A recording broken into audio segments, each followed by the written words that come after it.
Hi, this is Jennifer Schmitz from the Guardian Resiliency team at Schriever Space Force Base. In this video, we are going to talk about one of the more useful acronyms I have come across. Full disclosure, this comes from Alcoholics Anonymous, but I find it works so well regarding any kind of behavior that we don't want to do. To be honest, AA has a whole host of acronyms that are useful, but for right now, I'm going to focus on HALT, which stands for hungry, angry, lonely, or tired. If you get too hungry or lose your appetite, or you're not getting enough of the right nutrients, or you get too angry, very irritable, or catastrophizing, too lonely, which could be isolative, avoiding people or activities, or too tired, which could be a lack of sleep or too much sleep, then you are at increased risk of doing something that is not good for you.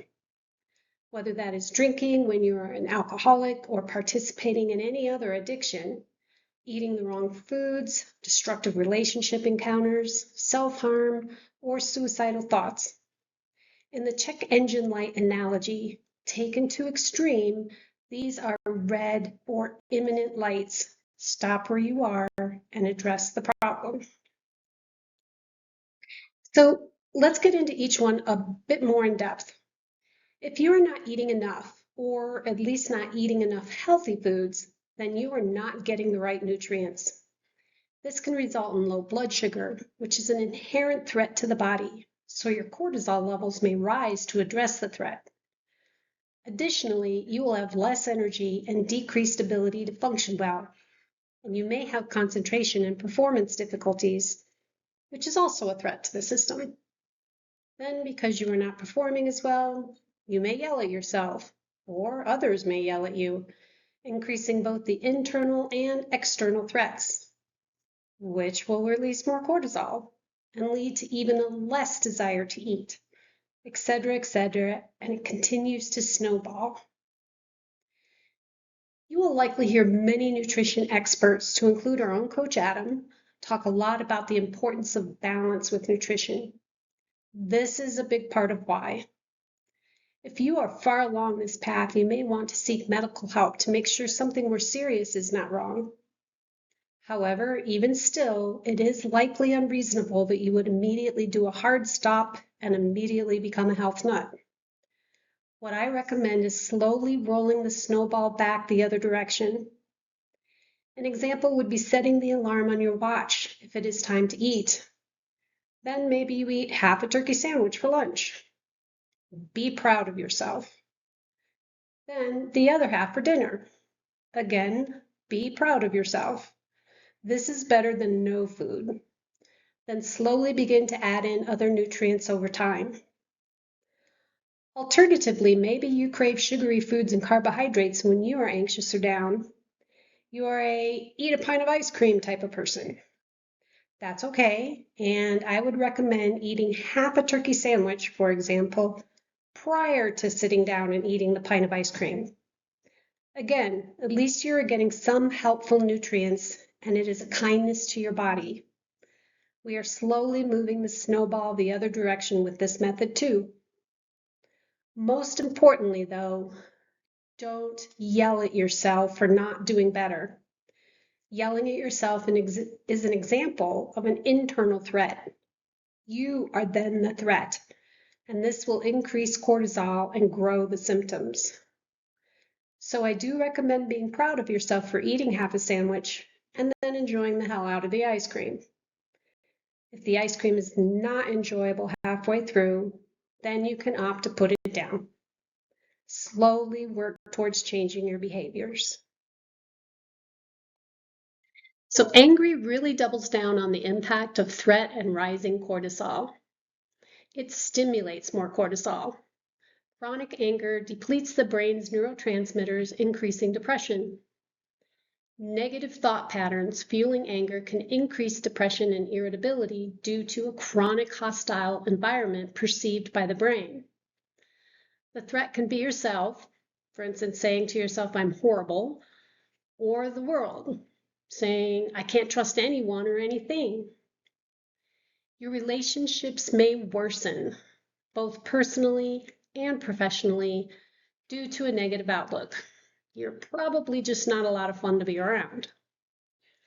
Internalized anger is more of an implosion.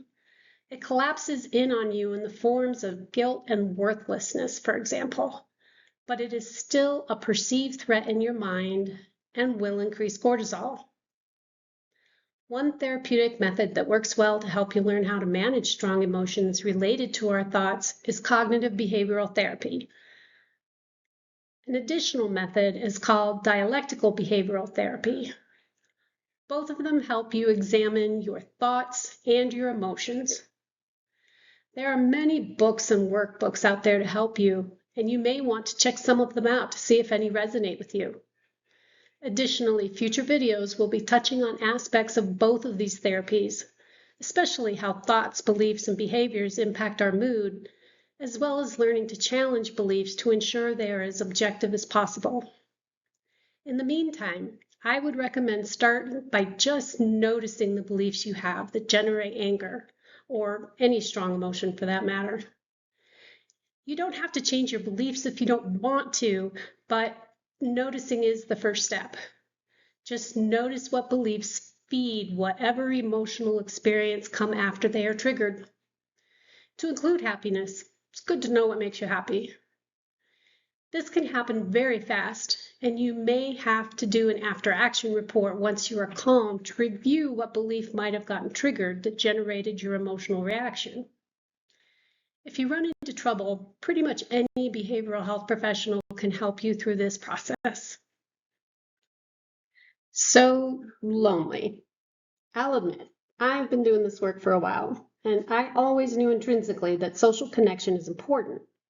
But only recently did I begin to think of it on a chemical level. AA and 12-step programs were definitely on it when they came up with this part of the acronym. So social support can buffer against stress and negative emotions. Isolation can lead to worsening negative thought patterns and hopelessness, which then leads to more isolation. There are biological effects. Isolation can increase stress hormones like cortisol that reduce levels of neurotransmitters that balance mood regulation. Isolation is linked to poor physical health and a weakened immune system. Additionally, the loss of a relationship with a significant other is one of the primary risk factors when assessing for suicide in the military population, though I would argue it's probably the general population as well. So it helps to express what is going on to reduce the load you are carrying. Sometimes just the presence of other people can chemically brighten your mood. Now, I appreciate that I have talked to a lot of service members in the past that say, I hate people. Or they say, I don't know how to be around people. I'm awkward. However, this is often based on past experiences that have developed over time into generalizing beliefs that may or may not have merit in any particular specific situation. So this could be referred to as a habit thought. A thought that just pops into your head out of habit rather than an appropriate assessment of the situation in front of you. We'll definitely be talking a lot more about this in the future. And tired. Tired in this case represents a significant disruption in your sleep pattern over a prolonged period of time. It could be primary insomnia, which is difficulty going to sleep, or hypersomnia, which is sleeping way too much.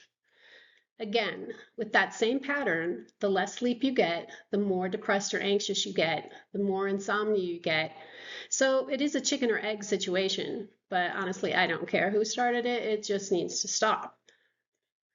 There are many different videos, books, YouTube shorts on sleep hygiene.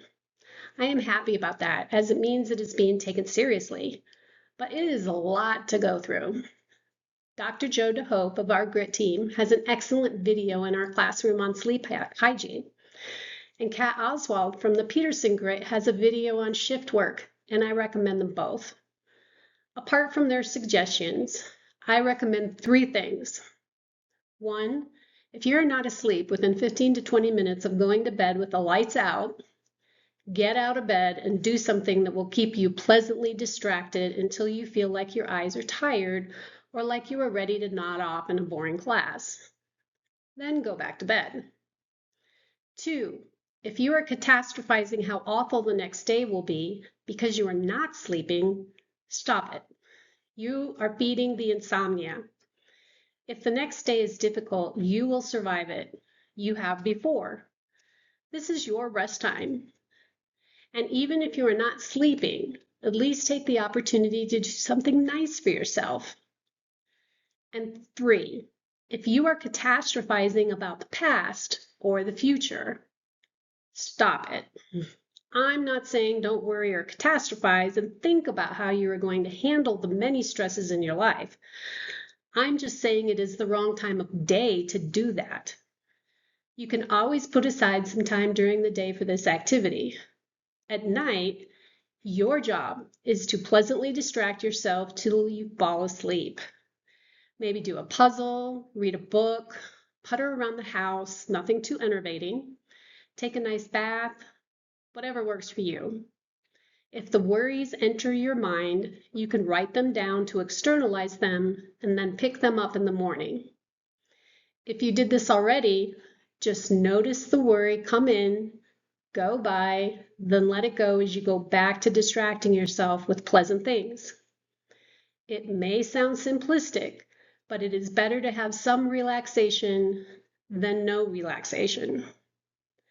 As with all of these symptoms, if they are significantly impacting your physical or mental health, and the suggestions presented are not enough to reduce it, I would recommend making an appointment with a mental health clinic or your primary care provider to ensure there is not a larger issue that needs to be addressed.